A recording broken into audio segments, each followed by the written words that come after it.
স্নিগ্ধা ভেবেছিল আমি হয়তো তাকে কোলে বসিয়ে নিয়ে আরও কিছুক্ষণ সোহাগ করব, কিন্তু ওই রকমের একটা ডাসা খারাপ মেয়েকে কোলে বসিয়ে বেশিক্ষণ সোহাগ করার কোনো মানেই ছিল না। তাছাড়া স্নিগ্ধার ঘন পাটক্ষেতের ঘোষা লেগে আমার লাঠির ডগা খুব সুরসুর করছিল, তাই আমি ওই অবস্থাতেই কাঠের মতো শক্ত হয়ে থাকা আমার লাঠির ডগাটা স্নিগ্ধার সুরঙ্গে চেরায় ঠেকিয়ে তার কোমর ধরে নিজের দিকে চাপ মারলাম। খালি গায়ে হয়ে আমার ঢাকা সরে যাওয়া লাঠিটা স্নিগ্ধার মুখের সামনে ধরলাম। স্নিগ্ধা আমার লাঠিটা মুখে নিয়ে এমনভাবে চষতে লাগল যেন সে বহুদিনের খিদা। তারপর লালা মাখা লাঠিটাটা নিজের ডাব দুটোর খাজে ঢুকিয়ে নিয়ে ঘষতে লাগল। উত্তেজনার ফলে আমার লাঠির সামনের ঢাকা পুরোপুরি গুটিয়ে গিয়ে ফুটো দিয়ে জল বেরিয়ে ডাব মাখামাখি হয়ে গেল। আমি স্নিগ্ধার ডাব ধরে টেনে তাকে আমার দিকে মুখ করিয়ে কোলে বসিয়ে নিলাম এবং সে তার দুটো পা দিয়ে আমার কোমরের নিচে চেপে ধরল। স্নিগ্ধা ভেবেছিল আমি হয়তো তাকে কোলে বসিয়ে নিয়ে আরও কিছুক্ষণ সোহাগ করব, কিন্তু ওই রকমের একটা ডাসা খারাপ মেয়েকে কোলে বসিয়ে বেশিক্ষণ সোহাগ করার কোনো মানেই ছিল না। তাছাড়া স্নিগ্ধার ঘন পাটক্ষেতের ঘোষা লেগে আমার লাঠির ডগা খুব সুরসুর করছিল, তাই আমি ওই অবস্থাতেই কাঠের মতো শক্ত হয়ে থাকা আমার লাঠির ডগাটা স্নিগ্ধার সুরঙ্গে চেরায় ঠেকিয়ে তার কোমর ধরে নিজের দিকে চাপ মারলাম। আমার মোটা লাঠিটা এক চাপেই স্নিগ্ধার রসালো সুরঙ্গের ভিতর ঢুকে গেল। এতদিনের অভুক্ত স্নিগ্ধার সুরঙ্গ ভিতর লাঠির চাপ পেয়ে আমার কোলের উপরেই পিছন সুরঙ্গ তুলে তুলে উদ্দাম নাচ আরম্ভ করল, যার ফলে তার সুরঙ্গের ভিতর আমার লাঠিটা খুব সহজেই আসা যাওয়া করতে লাগল। খেলার আগে আমি স্নিগ্ধার সুরঙ্গ দেখে ভেবেছিলাম বাচ্চা হবার ফলে তার সুরঙ্গে ফাটল ছেতরে গেছে, তাই এখন আর আগের সেই কামড়টা উপভোগ করতে পারব না। কিন্তু লাঠি ঢোকানোর পর আমি উপলব্ধি করলাম বাহিরে থেকে স্নিগ্ধার সুরঙ্গ ছিতরে যাওয়া মনে হলেও ভিতরের কামড় আগের মতোই শক্ত আছে, তাই সে যেন আমার লাঠিটা নিংড়ে নিচ্ছিল। স্নিগ্ধার সুরঙ্গের ভিতরটা ভীষণ গরম হয়েছিল, কারণ আজ প্রায় 5 বছর পরে ভাগ্নে বউয়ের সুরঙ্গে মামার শ্বশুরের লাঠি ঢুকেছিল। আমি মুখ নামিয়ে স্নিগ্ধার ঠোঁটে ঠোঁট ঠেকিয়ে চুমু খেলাম। তারপর দুহাত দিয়ে তার ডাব দুটো ধরে টিপতে থাকলাম। স্নিগ্ধার ডাব দুটো এতই বড় হয়ে গেছিল যে একটা এক হাতের মুঠোয় ধরা যাচ্ছিল না। টিপতে গেলেই আমার আঙ্গুলের ফাঁক দিয়ে ডাবের কিছু অংশ বেরিয়ে আসছিল। একটু বাদে স্নিগ্ধা বলল, মামা, এতদিন বাদে এইভাবে তোমার ঠাপ খেতে আমার মজা লাগছে না। আশা করি তুমিও ভাগ্নে বউকে এইভাবে খেলে সঠিক আনন্দ পাচ্ছ না। আমি চিত হয়ে শুয়ে পড়ছি, তুমি আমার উপরে উঠে থাপ দাও, মানে শুদ্ধ বাংলা পদ্ধতিতে। স্নিগ্ধা এই বলে আমার কোল থেকে নেমে বিছানায় চিত হয়ে শুয়ে পড়ল। পুরো উত্তেজনার মধ্যে অসময়ে তার সুরঙ্গ থেকে বাইরে বেরিয়ে আসার ফলে আমার শক্ত লাঠিটা নিজে থেকেই ঝাঁকিয়ে উঠছিল। আমি উপরে উঠতেই স্নিগ্ধা আমার লাঠিটা ধরে তার সুরঙ্গে ঠেকিয়ে নিয়ে কোমর তুলে জোরে ঝাঁকুনি দিল, যার ফলে আমার 7 লম্বা মোটা লাঠিটা গোটাটাই তার মাঠের ভিতর ঢুকে গেল। স্নিগ্ধা আমার ঠোঁটে চুমু খেয়ে বলল, এইবার আমি আমার মামা শ্বশুরের লাঠির বিশালত্বটা উপলব্ধি করতে পারছি। মায়েরি মামা, তোমার লাঠিটা কি অসাধারণ লম্বা আর তেমনই মোটা। তোমার ভাগ্নেরটা যদি তোমার 4 ভাগের 1 ভাগও হতো এবং সে 5 মিনিটও ধরে রাখতে পারত না, তাহলেও আমি কোনোভাবে মানিয়ে নিতে পারতাম। তবে তোমার লাঠি আমার জীবনে সুখ ভরিয়ে দিয়েছে গো। আমি নিজেও অনুভব করতে পারছিলাম যে আমার লাঠিটা স্নিগ্ধার সুরঙ্গের অনেক গভীরে ঢুকে গিয়েছে। তার সুরঙ্গের গরমে আমার লাঠি যেন আরও বেশি তেতে উঠছিল। স্নিগ্ধার কথায় আমি আরও বেশি উত্তেজিত হয়ে তাকে পুরোদমে লাগাতে লাগলাম এবং প্রায় 20 মিনিট বাদে তার সুরঙ্গের ভিতরেই আমার লাঠির জমে থাকা সমস্ত জল বের করে দিলাম। 5 বছর বাদে আবার নতুন করে মামার শ্বশুর এবং ভাগ্নে বউ মিলে মজা নিলাম। দীর্ঘ সময়ের পর পুনর্মিলনের ফলে আমরা দুজনেই খুব তৃপ্ত হয়েছিলাম। খেলা করার পর আমরা খালি গা হয়েই একটু বিশ্রাম করছিলাম।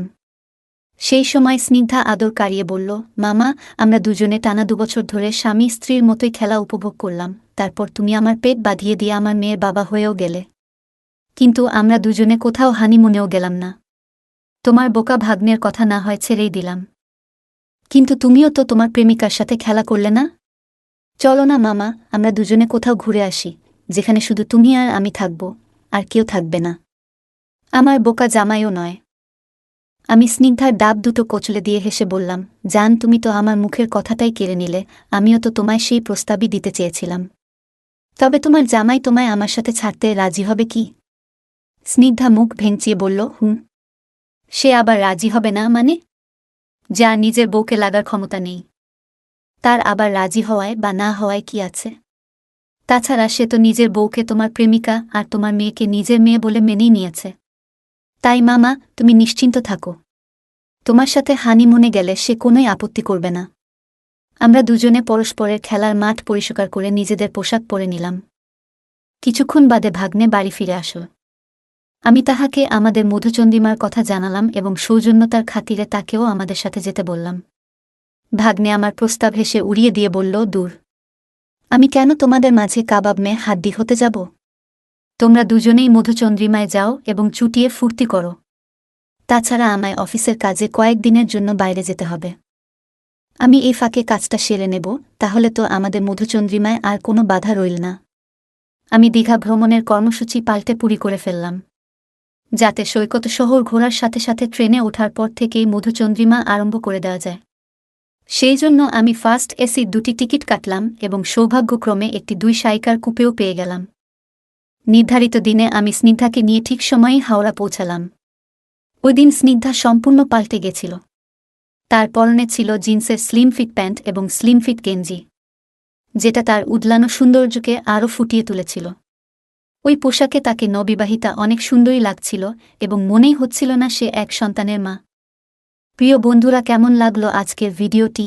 এমন আরও নতুন নতুন ভিডিও পেতে আমাদের চ্যানেলটি সাবস্ক্রাইব করে দিবে। পরবর্তী ভিডিও আসা পর্যন্ত সবাই ভালো থাকবেন, সুস্থ থাকবেন, নিজের খেয়াল রাখবেন। ধন্যবাদ।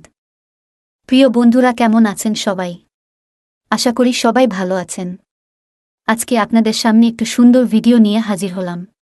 সম্পূর্ণ ভিডিওটি না দেখলে বুঝতে একটু সমস্যা হতে পারে, তাই পুরো ভিডিও দেখার জন্য আমন্ত্রণ রইল। তো বন্ধুরা, চলুন ভিডিওটি শুরু করা যাক। খালি গায়ে হয়ে আমার ঢাকা সরে যাওয়া লাঠিটা স্নিগ্ধার মুখের সামনে ধরলাম। স্নিগ্ধা আমার লাঠিটা মুখে নিয়ে এমনভাবে চষতে লাগল যেন সে বহুদিনের খিদা। তারপর লালা মাখা লাঠিটাটা নিজের ডাব দুটোর খাজে ঢুকিয়ে নিয়ে ঘষতে লাগল। উত্তেজনার ফলে আমার লাঠির সামনের ঢাকা পুরোপুরি গুটিয়ে গিয়ে ফুটো দিয়ে জল বেরিয়ে ডাব মাখামাখি হয়ে গেল। আমি স্নিগ্ধার ডাব ধরে টেনে তাকে আমার দিকে মুখ করিয়ে কোলে বসিয়ে নিলাম এবং সে তার দুটো পা দিয়ে আমার কোমরের নিচে চেপে ধরল। স্নিগ্ধা ভেবেছিল আমি হয়তো তাকে কোলে বসিয়ে নিয়ে আরও কিছুক্ষণ সোহাগ করব, কিন্তু ওই রকমের একটা ডাসা খারাপ মেয়েকে কোলে বসিয়ে বেশিক্ষণ সোহাগ করার কোনো মানেই ছিল না। তাছাড়া স্নিগ্ধার ঘন পাটক্ষেতের ঘোষা লেগে আমার লাঠির ডগা খুব সুরসুর করছিল, তাই আমি ওই অবস্থাতেই কাঠের মতো শক্ত হয়ে থাকা আমার লাঠির ডগাটা স্নিগ্ধার সুরঙ্গে চেরায় ঠেকিয়ে তার কোমর ধরে নিজের দিকে চাপ মারলাম। আমার মোটা লাঠিটা এক চাপেই স্নিগ্ধার রসালো সুরঙ্গের ভিতর ঢুকে গেল। এতদিনের অভুক্ত স্নিগ্ধার সুরঙ্গ ভিতর লাঠির চাপ পেয়ে আমার কোলের উপরেই পিছন সুরঙ্গ তুলে তুলে উদ্দাম নাচ আরম্ভ করল, যার ফলে তার সুরঙ্গের ভিতর আমার লাঠিটা খুব সহজেই আসা যাওয়া করতে লাগল। খেলার আগে আমি স্নিগ্ধার সুরঙ্গ দেখে ভেবেছিলাম বাচ্চা হবার ফলে তার সুরঙ্গে ফাটল ছেতরে গেছে, তাই এখন আর আগের সেই কামড়টা উপভোগ করতে পারব না। কিন্তু লাঠি ঢোকানোর পর আমি উপলব্ধি করলাম বাহিরে থেকে স্নিগ্ধার সুরঙ্গ ছিতরে যাওয়া মনে হলেও ভিতরের কামড় আগের মতোই শক্ত আছে, তাই সে যেন আমার লাঠিটা নিংড়ে নিচ্ছিল। স্নিগ্ধার সুরঙ্গের ভিতরটা ভীষণ গরম হয়েছিল, কারণ আজ প্রায় 5 বছর পরে ভাগ্নে বউয়ের সুরঙ্গে মামার শ্বশুরের লাঠি ঢুকেছিল। আমি মুখ নামিয়ে স্নিগ্ধার ঠোঁটে ঠোঁট ঠেকিয়ে চুমু খেলাম। তারপর দুহাত দিয়ে তার ডাব দুটো ধরে টিপতে থাকলাম। স্নিগ্ধার ডাব দুটো এতই বড় হয়ে গেছিল যে একটা এক হাতের মুঠোয় ধরা যাচ্ছিল না। টিপতে গেলেই আমার আঙ্গুলের ফাঁক দিয়ে ডাবের কিছু অংশ বেরিয়ে আসছিল। একটু বাদে স্নিগ্ধা বলল, মামা, এতদিন বাদে এইভাবে তোমার ঠাপ খেতে আমার মজা লাগছে না। আশা করি তুমিও ভাগ্নে বউকে এইভাবে খেলে সঠিক আনন্দ পাচ্ছ না। আমি চিত হয়ে শুয়ে পড়ছি, তুমি আমার উপরে উঠে থাপ দাও, মানে শুদ্ধ বাংলা পদ্ধতিতে। স্নিগ্ধা এই বলে আমার কোল থেকে নেমে বিছানায় চিত হয়ে শুয়ে পড়ল।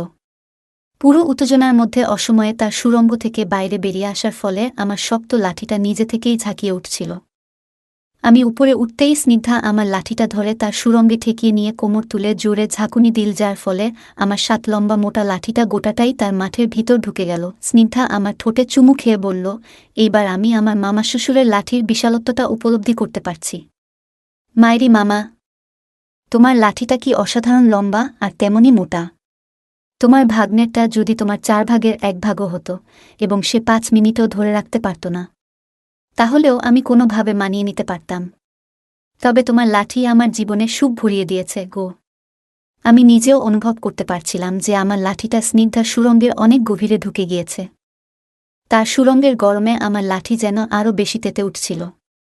স্নিগ্ধার কথায় আমি আরও বেশি উত্তেজিত হয়ে তাকে পুরোদমে লাগাতে লাগলাম এবং প্রায় 20 মিনিট বাদে তার সুরঙ্গের ভিতরেই আমার লাঠির জমে থাকা সমস্ত জল বের করে দিলাম। 5 বছর বাদে আবার নতুন করে মামার শ্বশুর এবং ভাগ্নে বউ মিলে মজা নিলাম। দীর্ঘ সময়ের পর পুনর্মিলনের ফলে আমরা দুজনেই খুব তৃপ্ত হয়েছিলাম।